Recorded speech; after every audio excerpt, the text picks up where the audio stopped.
Welcome to the University of Michigan Dentistry Podcast Series, promoting oral health care worldwide.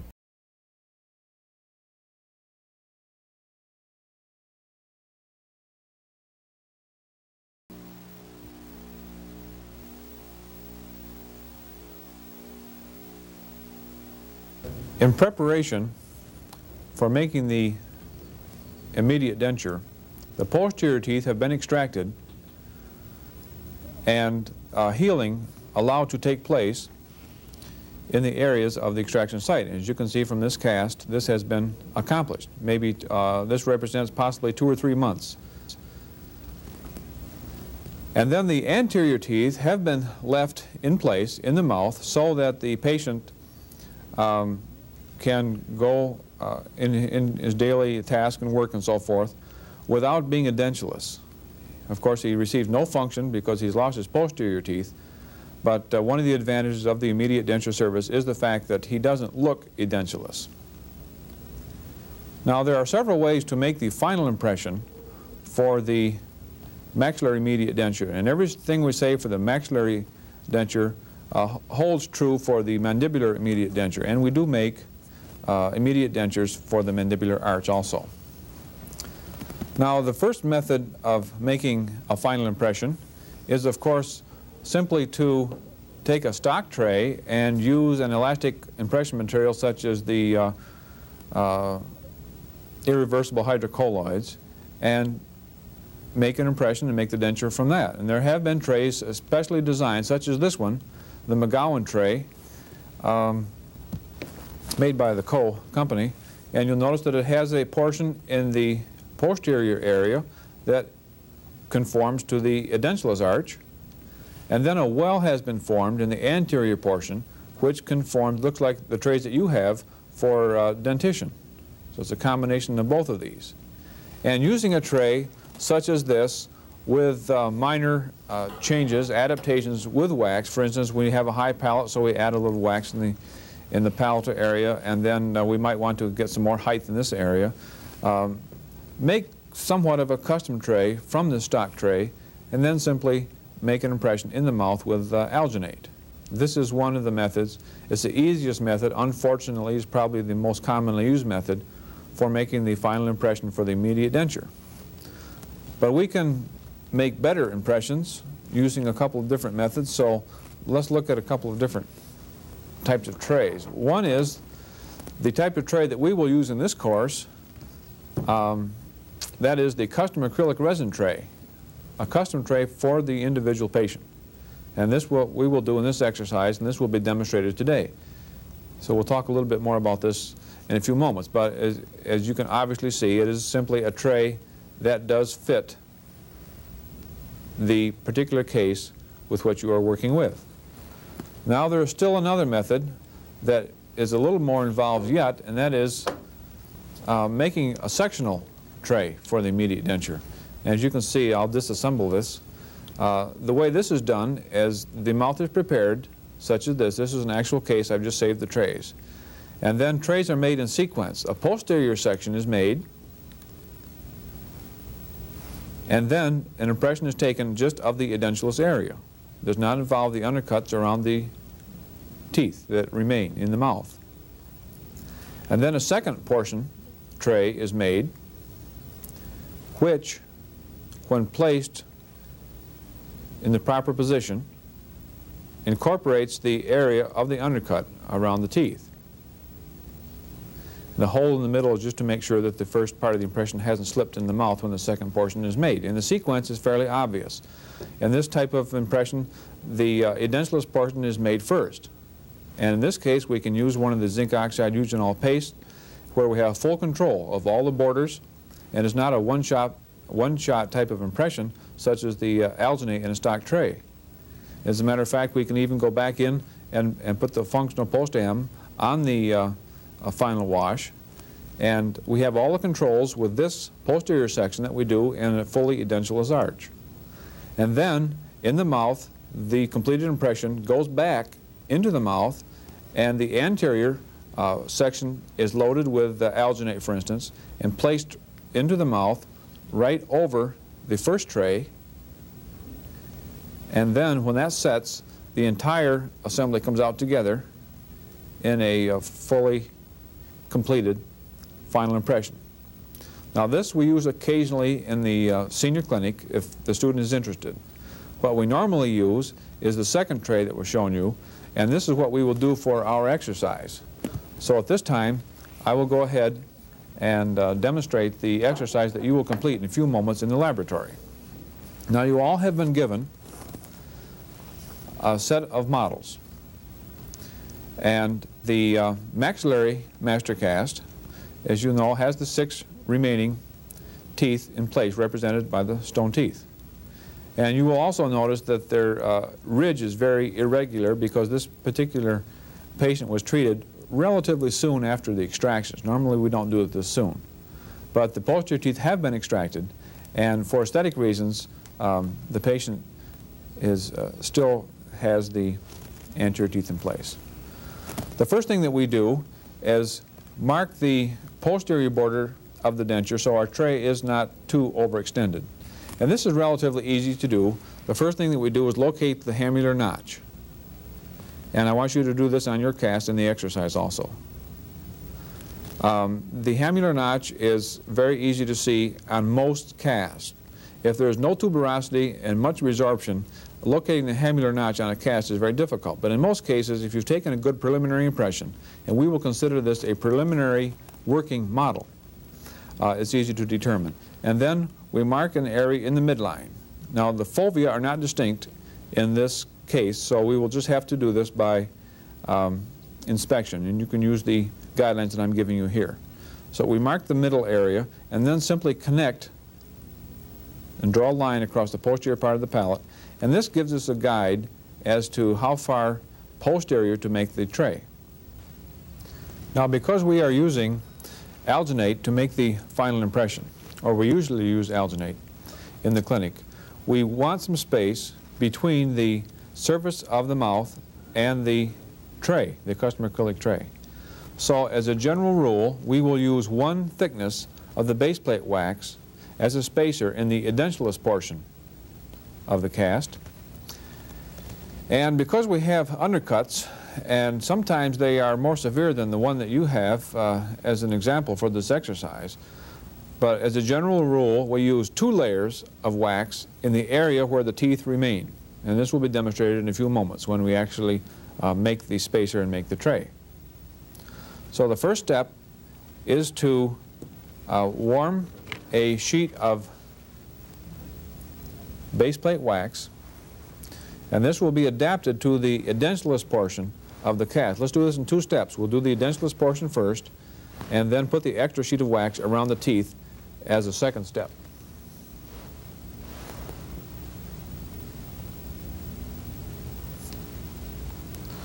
Now don't let the wax stretch too much. Let it get soft enough so you can adapt it to the palate without stretching it. And another thing that I should point out here is sometimes when you are adapting wax in this much bulk, it's easy to trap air bubbles in the mid-palatal area. And if that is the case, you might end up with, and not spot it, you might end up with an acrylic resin tray that's ½ an inch thick. So if you do find the air bubble or a place where air is trapped, we simply, with a spatula, go through that area and make a hole in it, let the air escape, and then adapt the wax back down. But the important thing for the first step is to thoroughly adapt the wax to the edentulous portion. Now, because we're going to have 2 layers of wax around the teeth, there's nothing wrong with running the wax up onto the teeth in this step.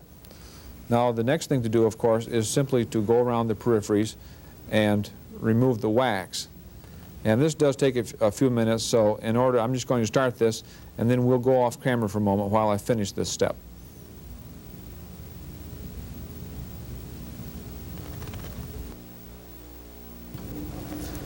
Now, most of the excess wax has been trimmed at this time, but I have left a little on the posterior area. Now, we can see the line right through the wax. So as a guide, with a warm spatula, let's just go right down the posterior area and remove the last portion of excess wax. Now, as a final step for the posterior area, let's seal the wax to the master cast, and there's no need to run this wax out onto the edge of the boxing edge.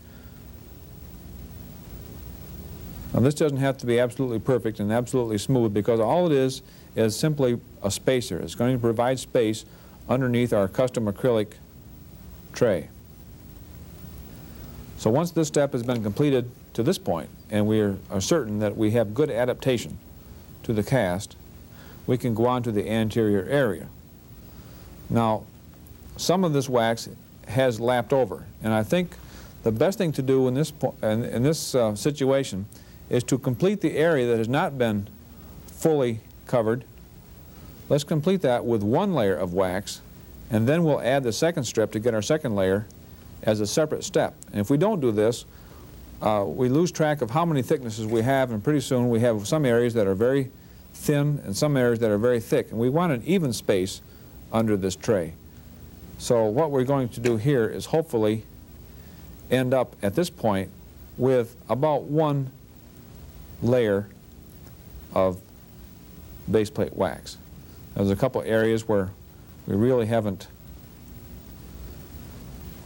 completed it yet, but at this time we will go back in with the spatula and smooth the wax, and this should represent, at this point, what you're looking at here, this should represent one thickness of base plate wax over the areas of the teeth. Now, it's normal to find a greater amount of undercut around the distal of the cuspid than any other place. So sometimes it is important to add a little more wax in this area where we have larger undercuts. The tray must be able to be inserted into the mouth without scuffing or impinging upon any tissues. So depending on the case, where there are larger undercuts, we're just going to need more blockout, that's all.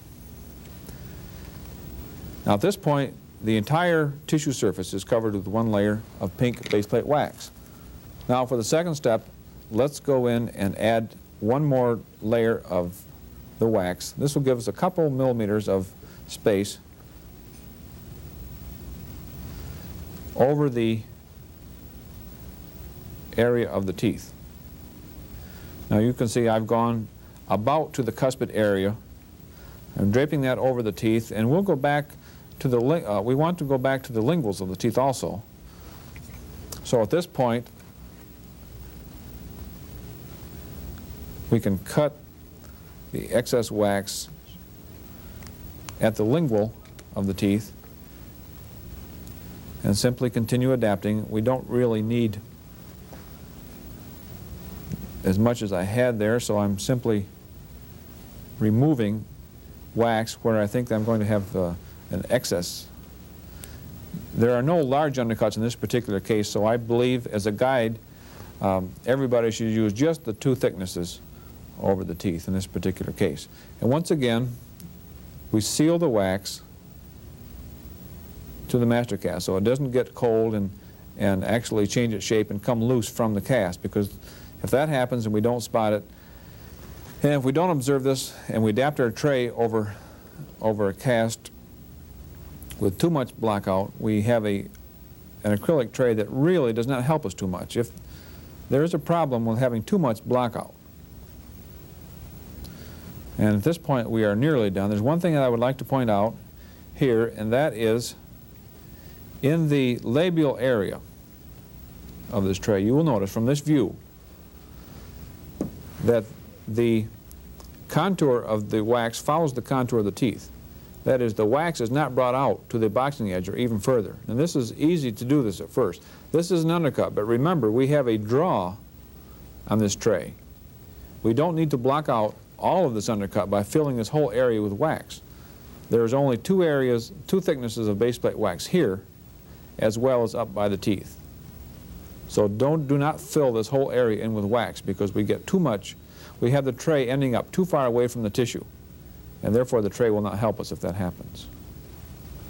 Now the final step is to make some stops in the tray. So in order to do that, we simply expose the tips of a couple of teeth 3 or 4 teeth, and what I'm doing here is exposing the cuspid tip on one side. I'm going to expose the cuspid tip on the other side of the arch.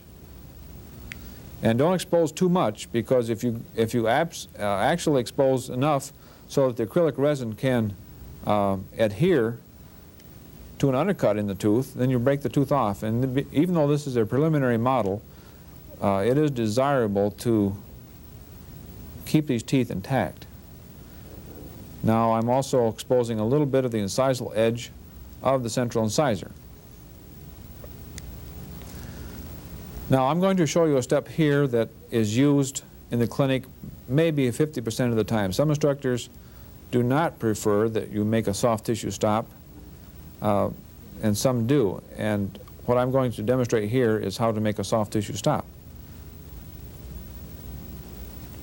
The necessity of this is somewhat debatable, but you can see what we're doing here by making a small slit in the back part of the edentulous ridge, and actually we're going over the ridge so that we get more than one plane. When this tray is placed back onto the cast or into the mouth, we are controlling the movement of the tray in the lateral directions. So once this has been completed, and I have another model that I've prepared earlier so we don't take up too much time on the television tape, this is what we should end up with. Now, this has been polished with wet cotton. This is absolutely unnecessary, so don't spend time polishing this. Now here we have the 2 layers around the teeth, 1 layer in the entire edentulous portion of the cast, and the stops made in the wax so that stone is exposed. At this time, we are all ready to make the mix and actually make the acrylic resin tray. Now I would suggest for this step that it's better to have too much material ready than not enough. So what I've actually done, I'm using 2 units of the formant tray, or the self-curing acrylic resin. And because this takes a couple of minutes to set, I'm going to just begin to make the mix, and then we'll be back in a couple of moments and show you how to make the doughy patty and actually adapt it to the cast that we have prepared.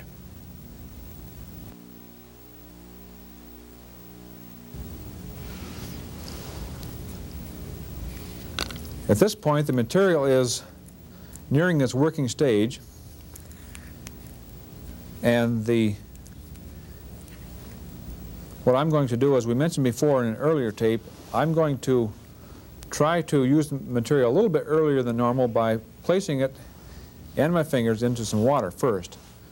And now, as you can see, I think I'll use a little more material. As I mentioned before, you're going to need more. This is a large tray. You're going to need more than you used for the other exercise where we made the tray for the mandibular denture. Now I have coated the exposed stone surfaces with Alcoat. You can use just plain water or any separating medium that you like. The trick here is to make a large patty, and not too thin, 3 or 4 millimeters thick, that will cover the entire surface. And if you have the roller combination that Kerr makes, the roller where you can actually make a even patty of the material, why, that is also a good way, although it's not absolutely necessary, because by doing it manually, such as I am doing here, it is possible, with a little practice, to make a very even thickness of the self-curing acrylic resin. Now at this point, I'm covering all the surfaces. And you'll notice in the anterior portion, where a moment ago we talked about not having it too thick in the labial vestibule, I'm making sure that that is just that it is not too thick. And again, as with the wax, it is very easy to trap large bubbles of air. And if that happens, do the same thing we did with the wax. That is, go in and break the bubble, and expose the inner surface, the air will escape, and simply readapt the acrylic resin at that time. Now I can see some areas where the pink base plate wax is showing through, and that's getting a little too thin. And then at this time, to save yourself lots of time at the model trimmer or at the lathe with your arbor chuck, at this time, go in and remove all the excess acrylic resin that you possibly can. And the more accurately you do this, the less time consuming will be the final stages of the preparation of the tray. So once this material has been removed, and this material is setting up quite rapidly under these hot lights.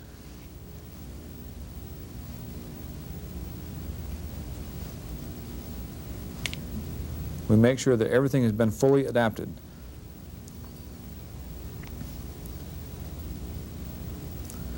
Now, as we will see in a few moments, the final tray will end up a little short of the peripheries all the way around. But for the first step, I would suggest that you take the acrylic resin right down to the peripheral borders where the anatomy joins the boxing edge.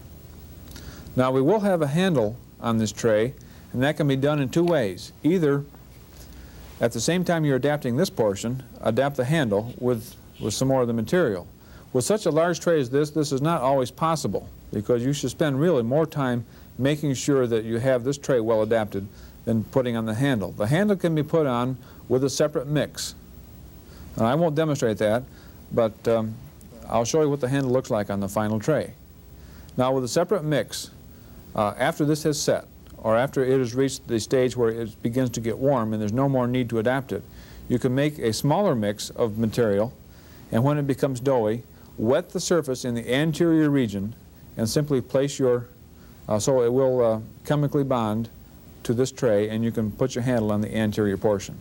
We'll talk more about the handle in a moment. It is important that the handle goes on the front where the teeth are. There will be a few cases, and there are every year, where people make the mistake of putting the handle in the back, and this is most uncomfortable for the patient, and it doesn't really help in getting the tray in and out of the mouth. So at this time, let's let this cure, and we will go on to the next step.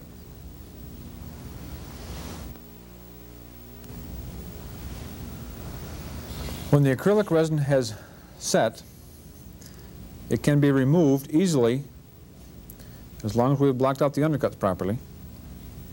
And the wax will usually adhere to the cast. It depends on how soon you take it out. If the acrylic tray is still very warm, the wax may adhere to the acrylic resin tray itself, but that's not important. Now, as you can see, the stops are very distinct, and there is an excess of material all the way around the tray, which has to be removed with, and I would suggest, the arbor band on the lathe. I don't deem it necessary to demonstrate that, but I will show you in the final tray how far that we go. And you will notice by looking carefully at your tray, it's very easy to see the limits of the boxing edge and the tray itself. So with the use of the arbor band at this point, we go to the lathe and trim back the borders. And at this time, there would normally be a handle on the tray also. I have here the completed tray that we will make for this exercise, and the handle at this time has been added. And this will be in the glass case, so you can take a good look at it and get an idea of the placement of the handle as to location, to the thickness of the handle. And you will also notice that the trimming has been done. Now, this tray has not been polished, either with pumice or polishing material. Now, there will be a place where you'll need burrs, and that is the notch for the labial frenum.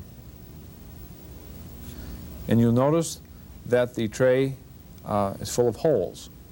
And this is to release pressure that is generated when delivering the impression material into the mouth, and also for mechanical retention of the irreversible hydrocolloid when used.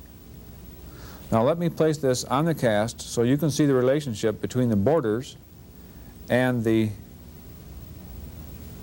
cast itself. And you can see as we go all the way around that the tray conforms to the general shape, but it is short of the borders.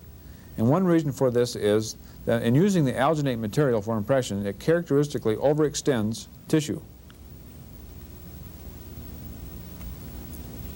So actually the first step using this tray is not to go in and make the final impression, but what we will do is actually border mold the posterior part of the tray in the mouth.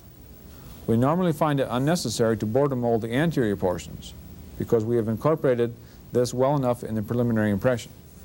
But this type of tray does give us the opportunity to go into the mouth and border mold the difficult areas in the posterior part of the impression. So that will be the first step. Now this completes the this part of the exercise, and I would like every one of you, after the project has been checked by your instructor, to save this. And then next year or in your senior year, when you make your immediate denture, you can go back and take a look at how this tray was constructed, and it will be helpful to you at that time.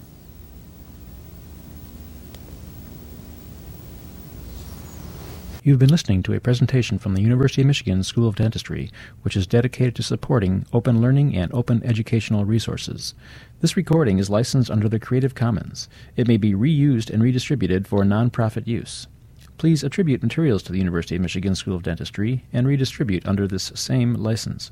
For more information on how this and other University of Michigan School of Dentistry recordings may be used, visit www.dent.umich.edu/license.